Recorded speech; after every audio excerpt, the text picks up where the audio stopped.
Híjole, ¿la regó Santiago Nieto?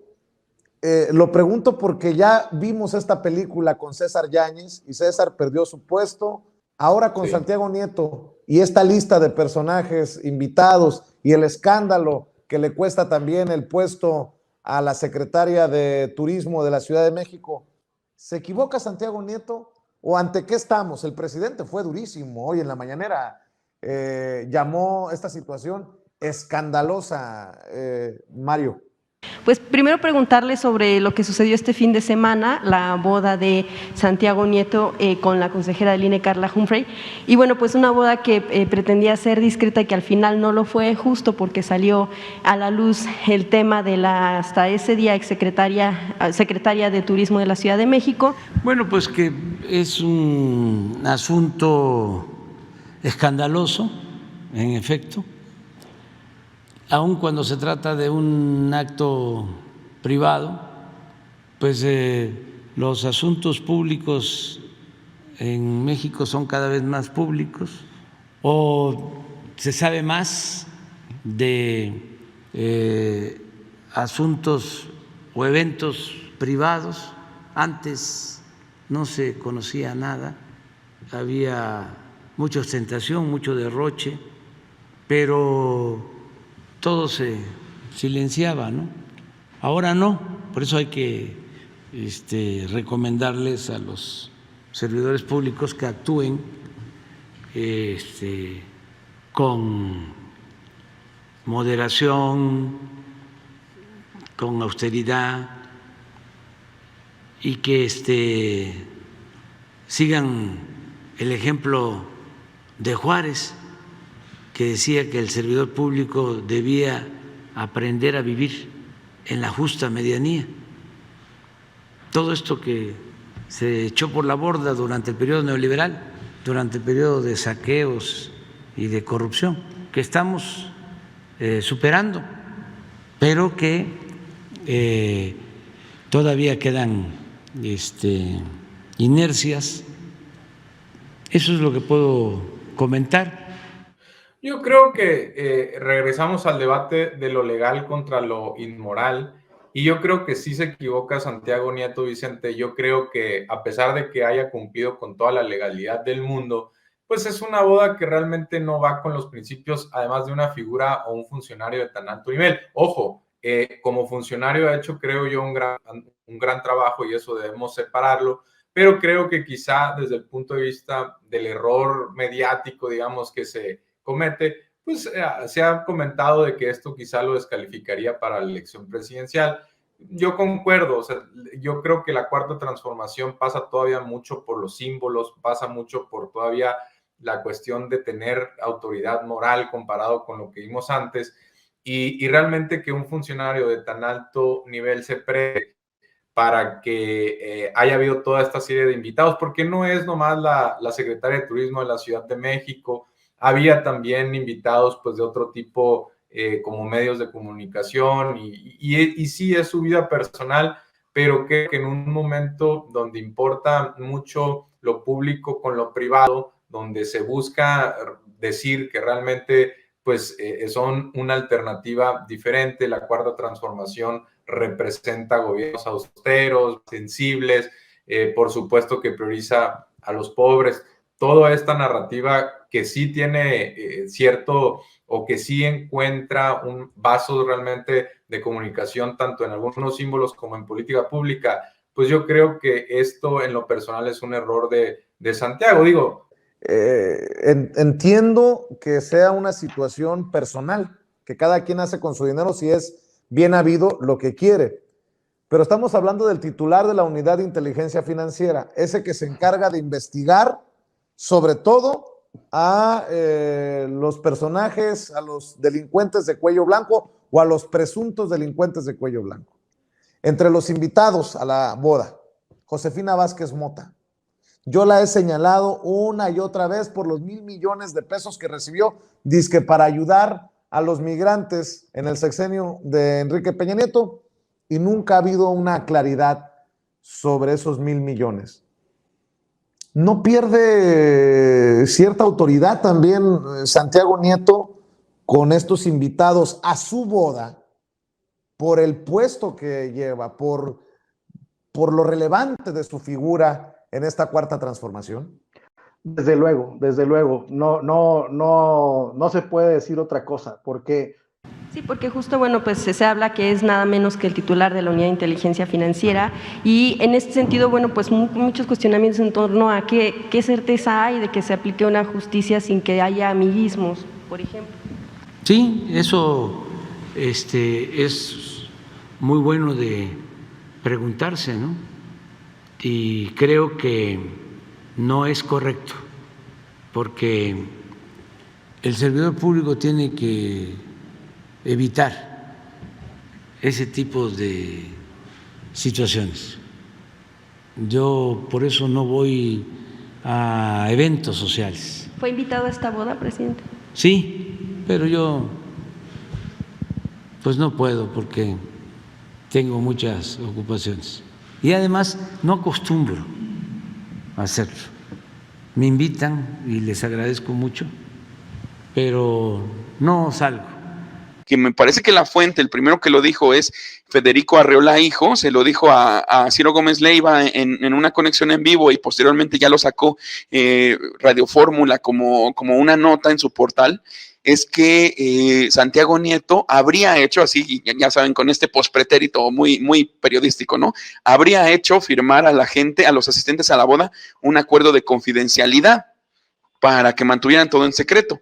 Eso yo no podría meter las manos al fuego por esa aseveración, pero pues todavía le añadiría más sabor al caldo, ¿no? Está medio raro todo esto, y pues esperemos que se vaya aclarando y que se vaya disipando todo el humo que hay alrededor. Hoy se ha dado a conocer la renuncia que ha presentado Santiago Nieto Castillo como director de la Unidad de Inteligencia Financiera de la Secretaría de Hacienda y Crédito Público. En su lugar queda Pablo Gómez, economista que ha sido diputado federal en varias ocasiones y que perdió recientemente en su confrontación electoral frente a Gabriel Cuadri. Pablo Gómez queda en lugar de Santiago Nieto Castillo. Santiago Nieto Castillo se va, renuncia según el comunicado oficial que se ha dado a conocer, renuncia pues en el contexto de lo que sucedió con su boda realizada en la ciudad de Antigua, Guatemala, donde contrajo matrimonio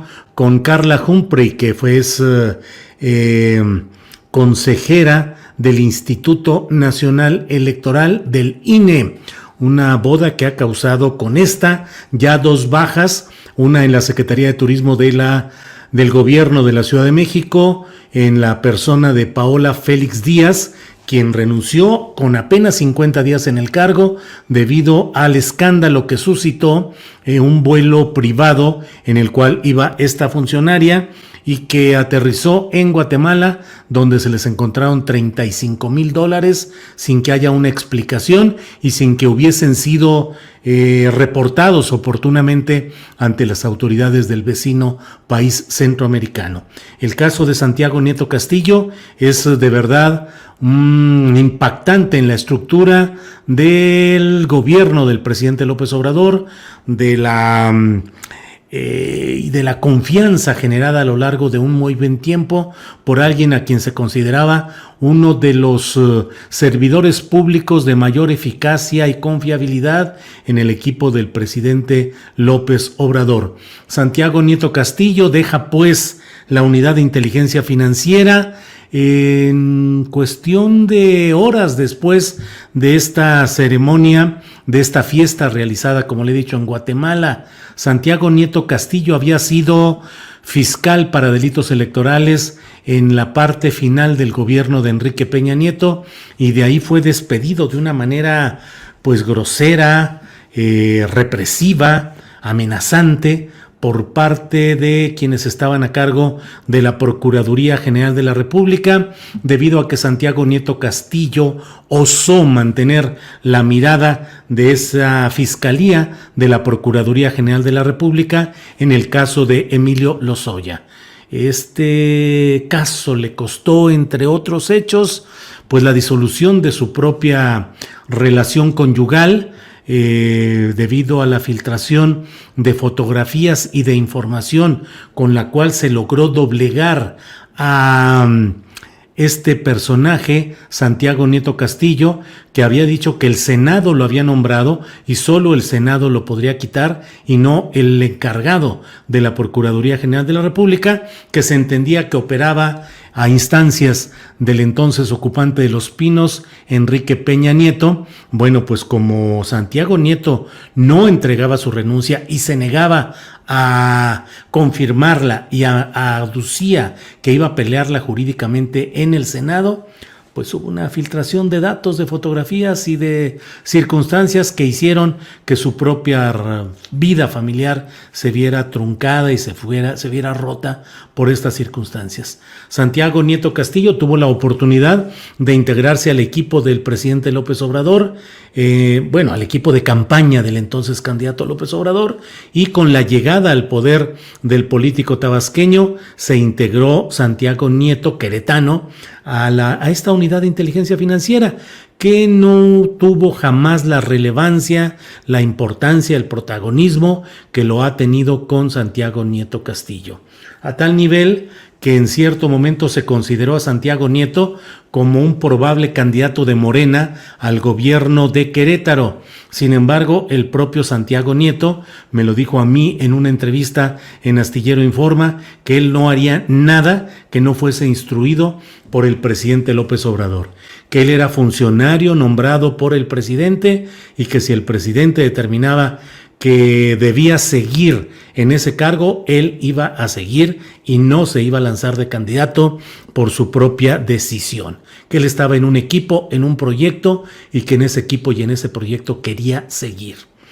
La eficacia, la contundencia de muchas de las investigaciones delicadas que llevó a cabo Santiago Nieto lo llevaron a ganar tal presencia y tal fama pública que aun cuando el presidente de la República, el presidente López Obrador, no lo incluyó en la lista de los posibles aspirantes a la candidatura de Morena a la presidencia de la República en 2024, a pesar de ello, mucha gente lo consideraba como una carta valiosa, como un hombre honesto y alguien que era quien estaba dando una verdadera lucha contra la corrupción. El activismo, los datos, las filtraciones, las informaciones oficiales que daba Santiago Nieto Castillo contrastaban con la lentitud en el procesamiento de esos datos por parte de la Fiscalía General de la República.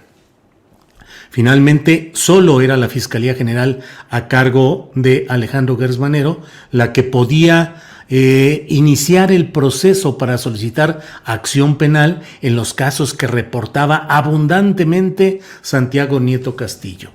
Y sin embargo, a pesar de todo, parecía una cascada de datos y de informaciones que producía Santiago Nieto y un embudo, un filtro, un freno en la Fiscalía General de la República. Así es que mucha gente consideraba que Nieto podría haber sido candidato a la presidencia de la República por Morena, y había quienes incluso aseguraban que era la carta oculta que mantenía el presidente López Obrador para mostrarla más adelante, y que tal era una circunstancia de un aprecio político hacia este personaje. Sin embargo, esta boda que, pues si me permite ¿qué le diré? Esta licencia casi literaria, le diría que era una boda que tenía la característica distintiva de que un personaje que era una especie de héroe de la lucha de la Cuarta Transformación contra la corrupción iba a casarse con Carla Humphrey, consejera del Instituto Nacional Electoral, había sido consejera del Instituto Electoral del Distrito Federal, ahora Ciudad de México, y estuvo casada con Roberto Gil Suart, es decir, compartió su suerte conyugal con quien fue secretario particular de Felipe Calderón Hinojosa en Los Pinos, fue subsecretario de Gobernación en la administración de Felipe Calderón, fue senador por herencia, por la cuota de la que se hizo Felipe Calderón para colocar a los muy cercanos y familiares en propuestas para senadurías, y ahí insertó a Roberto Gil Suart, un abogado chiapaneco, totalmente en la línea y en el trabajo directo con Felipe Calderón. Entonces, pues era difícil, y además La llegada de la señora Humphrey a la consejería del Instituto Nacional Electoral se dio gracias al apoyo de la bancada de Morena y sus aliados en el Poder Legislativo, con oposición y con críticas de algunos de los personajes internos del propio partido Morena. Es decir, nunca hubo un buen ambiente político para esa relación de Santiago Nieto, manejando tantos asuntos tan delicados y de un interés estratégico para la 4T, con una mujer cuyas relaciones políticas estaban más cargadas a la derecha o al calderonismo que a la izquierda o a la llamada 4T. Bueno, pues esta es la suerte que corre Santiago Nieto Castillo, y le voy a decir de una vez lo que se está especulando ya desde este momento en las propias redes sociales, donde están diciendo: ¿será que acaba de darle un presidenciable a la oposición Andrés Manuel con esa destitución? Es decir, comienza a hablarse de la posibilidad de que Santiago Nieto Castillo pueda ser candidato a la presidencia de la República por los partidos de oposición. Déjeme decirle que sobre el relevo, sobre Pablo Gómez. Pablo Gómez, como usted sabe, es uno de los dirigentes, fue uno de los dirigentes históricos del movimiento estudiantil de 1968. Fue preso político, es un hombre de izquierda, un hombre que formó parte del Partido Comunista de México, que tiene una larga experiencia en cargos y en encargos dentro de la izquierda partidista, un hombre de una gran habilidad como parlamentario y polémico, es un polemista de primer nivel, es un hombre que sabe argumentar, sabe discutir, es economista de formación y durante sus encargos como diputado federal siempre ha sido alguien con una gran capacidad para indagar los asuntos de corrupción, de fiscalización, de auditorías. Es decir, no es un hombre, a pesar de que es un hombre 100% político, no es un hombre alejado de la, del manejo específico que se puede dar en esta unidad de inteligencia financiera. Me atrevo a decir lo siguiente: creo que Pablo Gómez está mejor capacitado hoy para asumir la unidad de inteligencia financiera que lo que estuvo en su momento el propio Santiago Nieto Castillo, que es abogado y que venía de la Fiscalía de Delitos Electorales. Es decir, Santiago Nieto no tenía la especialización que sí tiene ya desde ahora Pablo Gómez para un cargo de este tipo. Sin embargo, no quiere decir esto o no significa que estemos hablando de que los resultados vayan a ser mejores que los de Santiago Nieto Castillo. Antes de que pudiera afectarse al proyecto, por las críticas derivadas de actos de terceros relacionados con un evento personal y transparente, preferí presentar mi renuncia como titular de la Unidad de Inteligencia Financiera. Mi lealtad es con el presidente López Obrador. Mi amor para C. Humphrey, su esposa actual. O sea, su lealtad con el presidente López Obrador. Su amor para Carla Humphrey. Así lo escribe Santiago Nieto Castillo.